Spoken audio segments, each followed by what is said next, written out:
మరియా, దయాప్రాప్తురాల, నీకు శుభము, ప్రభువు నీకు తోడై ఉన్నాడు. నాకు శుభమా? ఏమిటది? మరియా, భయపడకుము, దేవుని వలన నువ్వు కృప పొందితివి. నువ్వు గర్భం ధరించి కుమారుని కని ఆయనకి యేసు అనే పేరు పెట్టుదు. నేను ఏ పురుషుని ఎరుగున దాని, నాకు ఇది ఎలా జరుగును? పరిశుద్ధాత్మ నీ మీదకు వచ్చును, సర్వోన్నత శక్తి నేను కమ్ముకొనును గనుక పుట్టబో శిశువు పరిశుద్ధుడై కుమారుని పేరు పెట్టబడును. చిత్తం ప్రభు దాసురాలు నీ మాట చొప్పున జరుగును గాక.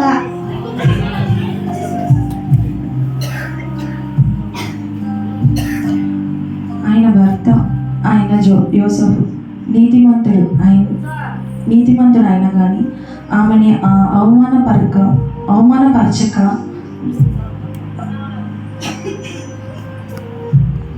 రహస్యంగా ఆమెని విడనాడిన తలచింది. అందుకని అది ఆలోచిస్తూ ఉన్నాడు. ఎంత అవమానం, ఎంత అవమానం! నేను మరి అని ఎంతో మంచిది అనుకుంటుని, దేవుని ఎంతో భయభక్తులుగా అనుకుంటుని, ఎంత అవమానం!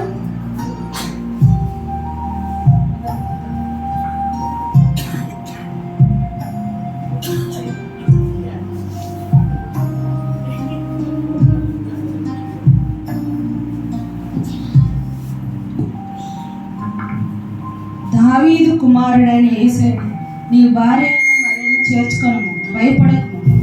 ఆమె గర్భం ధరించి అది పరిశుద్ధాత్మ వలన కలిగినది. ఆమె ఒక కుమారుని కనును, తనకి యేసు అనే పేరు పెట్టబడును.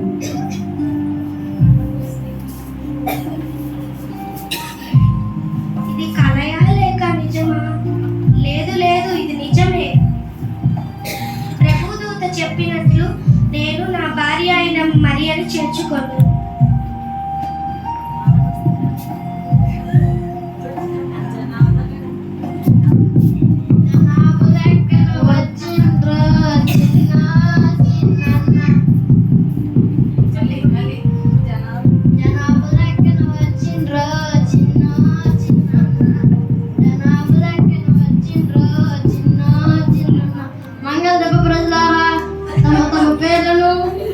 చేసుకోవడం పైన రాజుగారి ఆజ్ఞ.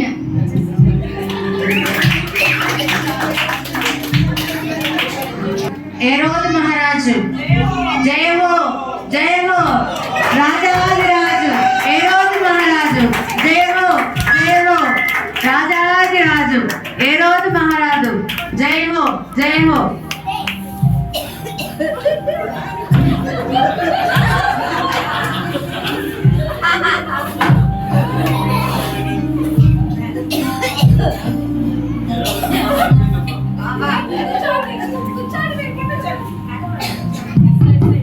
ఎవరక్కడ?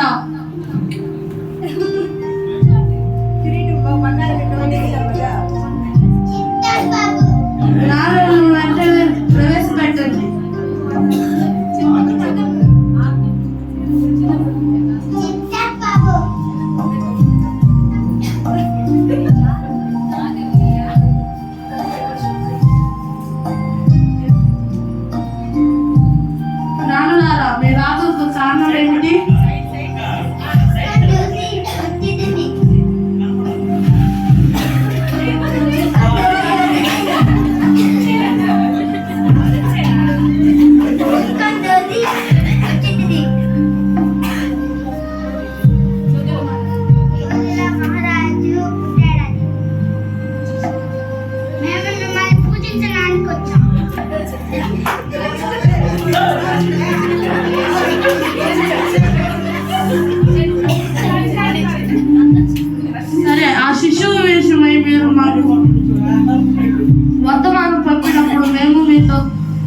పూజించదాం.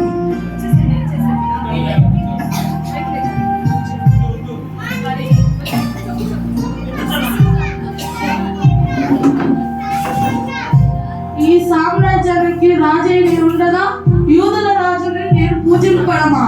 అసంభవం. ఎంత అవమానం, ఎంత అవమానం. ఆహాహాహాహాహాహా.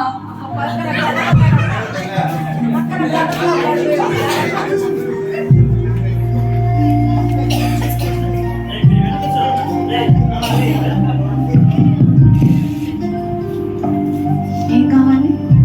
ఇంట్లో కొంచెం స్థలం ఉంటే ఇస్తారా? లేదండి, మాకే ప్లేస్ లేదు. మీరు వేరే ఇల్లు చూడరా?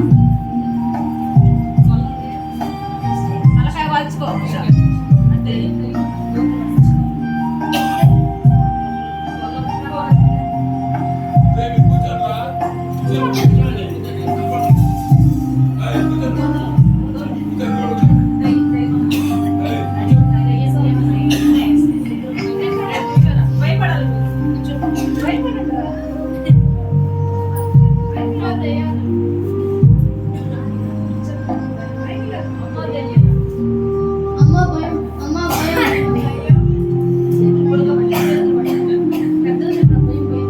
అమ్మ భయం, అమ్మ భయం, భయం, భయం. అమ్మ దయ్యం. భయపడకుడి.